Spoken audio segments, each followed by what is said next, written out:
দর্শক, এখন আমি আসছি আপনাদের মাঝে আরেকটি ভিডিও নিয়ে।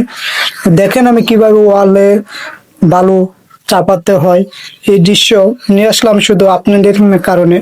এবং আপনাদের যদি বাসা বাড়িতে টুকটাক যদি কাজ যদি না থাকে, অথবা আপনারা নিজেরাই কাজ করবেন, কিভাবে করতে হয় আমি সবকিছু আপনাদের প্রসেস বলবো। দুরুসা সিমেন্ট আর বালু সুন্দর করে মিক্স করবেন। মিক্স করার পর একটু হালকা পানি দিবেন। দুরুসা দুরুসা বানাবেন, এত নরমও না এত শক্তও না। এটি আপনি ওয়ালে আস্তে ধীরে ধীরে চাপাবেন, তাহলে সব সে এটি বেটাব আপনাদের। আস্তে আস্তে মারবেন, তারপরে এরকম মেকআপ হলে তাহলে আপনি করবেন, ওই উষা দিয়ে সুন্দর করে ফিনিশিং নিয়ে আসবেন। ফিনিশিং হলে আপনাদের কাজ কমপ্লিট।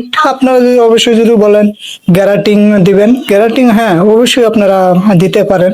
শর্ট ওয়াল যদি হয় তাহলে গ্যারাটিং দিবেন, দিলে এটি আর